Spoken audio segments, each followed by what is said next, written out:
Shalom, salam sejahtera bagi Bapak Ibu Saudara-saudara, anak-anak yang dikasihi oleh Tuhan Yesus Kristus. Berjumpa kembali bersama saya Pendeta Eka di dalam renungan firman Tuhan pada hari ini, hari Selasa 11 Juli 2023. Sukacita dan damai sejahtera dari Tuhan Yesus kiranya menyertai hidup kita sekalian. Puji nama Tuhan. Pembacaan firman Tuhan hari ini sampai pada kitab Injil Matius pasal yang ke-19. Kiranya firman Tuhan memberkati kita sekalian. Baik, sebelum kita akan merenungkan bagian firman Tuhan hari ini, mari kita akan berdoa bersama. Tuhan Allah Bapa di surga, di dalam nama Tuhan Yesus, kami datang padamu mengucapkan syukur dan terima kasih buat kasih setia dan pemeliharaan Tuhan atas hidup kami sampai hari ini. Juga terima kasih atas firman Tuhan yang menuntun hidup kami. Biarlah hati dan pikiran kami terus diisi kebenaran firman-Mu, supaya kami tidak tersesat dan hidup kami terus belajar, mengikuti dan melakukan apa yang Tuhan kehendaki. Terima kasih Tuhan, mampukan kami untuk dapat memahami bacaan dan renungan firman-Mu. Engkau juga menolong kami untuk menjadi pelaku-pelaku firman. Demi nama Tuhan Yesus kami berdoa. Haleluya. Amin. Bapak Ibu Saudara-saudara yang dikasihi oleh Tuhan, saya akan membacakan di dalam Matius pasal 19 yang menjadi bagian renungan firman Tuhan di ayat 16-26. Demikian firman Tuhan. Ada seorang datang kepada Yesus dan berkata, "Guru, perbuatan baik apakah yang harus kuperbuat untuk memperoleh hidup yang kekal?" Jawab Yesus, "Apakah sebabnya engkau bertanya kepadaku tentang apa yang baik? Hanya satu yang baik, tetapi jikalau engkau tidak masuk ke dalam hidup, turutilah segala perintah Allah." Kata orang itu kepadanya, "Perintah yang mana?" Kata Yesus, "Jangan membunuh, jangan berzina, jangan mencuri, jangan mengucapkan saksi dusta, hormatilah ayahmu dan ibumu, dan kasihlah sama manusia seperti dirimu sendiri." Kata orang muda itu kepadanya, "Semuanya itu telah kuturuti, apalagi yang masih kurang?" Kata Yesus kepadanya, "Jikalau engkau hendak sempurna, pergilah, jualah segala milikmu dan berikanlah itu kepada orang-orang miskin, maka engkau akan beroleh harta di sorga. Kemudian datanglah kemari dan ikutlah aku." Ketika orang muda itu mendengar perkataan itu, pergilah ia dengan sedih sebab banyak hartanya.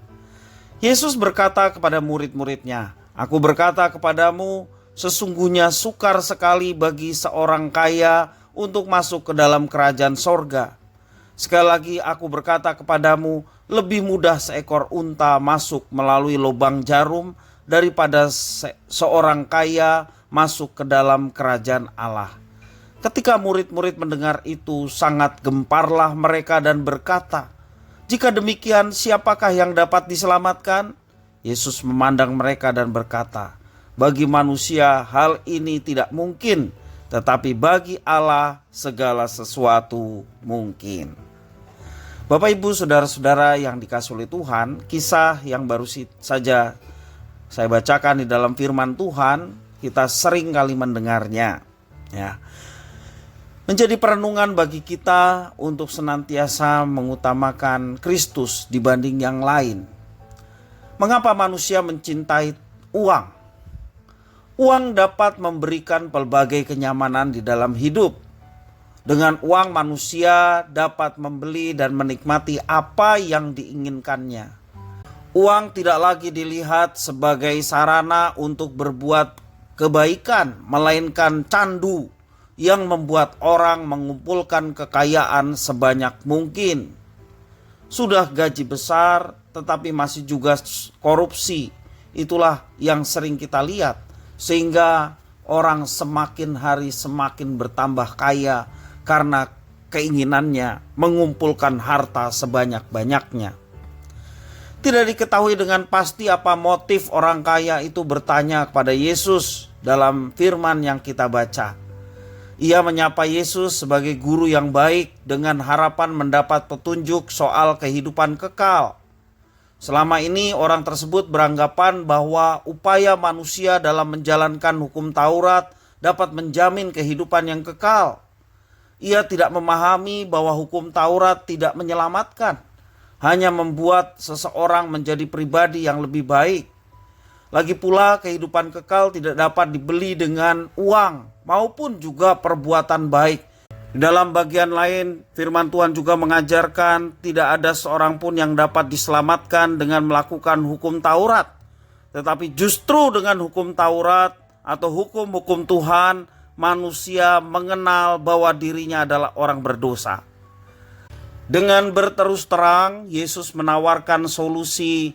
Solusi yang pertama, orang itu harus menjual hartanya dan membagi-bagikan kekayaannya kepada orang miskin.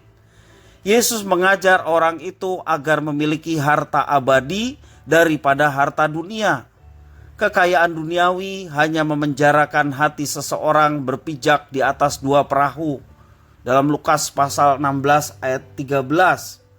Sedangkan harta surgawi membebaskan orang dari keterikatan akan dunia. Solusi yang kedua yang Yesus tawarkan adalah mengikut Yesus. Artinya mengabdi dan menyerahkan seluruh hidupnya kepada Tuhan Allah dan kerajaannya. Yang terjadi adalah orang kaya itu lebih mencintai hartanya daripada kerajaan surga. Jadi kehidupan kekal tidak bicara soal kemampuan manusia untuk berbuat baik, melainkan karya Allah dalam diri orang yang merespon anugerahnya di dalam Kristus. Bapak Ibu saudara-saudara yang dikasihi oleh Tuhan, Tuhan Allah tidak melarang umatnya memiliki kekayaan. Bapak Ibu saudara, kalau Bapak Ibu saudara punya kekayaan, Tuhan tidak melarang selagi kekayaan itu kita peroleh dari keringat kita yang berserah kepada Tuhan dalam mengerjakannya. Tuhan tidak melarang umatnya kaya dan juga hidup makmur. Namun ada resiko yang perlu diwaspadai, yaitu mencintai harta lebih daripada mencintai Tuhan. Sama artinya perzinahan rohani atau penyembahan berhala. Ketika hati kita justru terpikat lebih kuat kepada harta benda kita, kekayaan kita dibanding Tuhan. Karena itu Bapak Ibu Saudara-saudara, bukan tidak boleh kaya, bukan tidak boleh hidup makmur, tetapi riskan sekali orang yang kaya dan hidup makmur, mereka hidup di bawah dua pijakan antara harta dan Tuhan.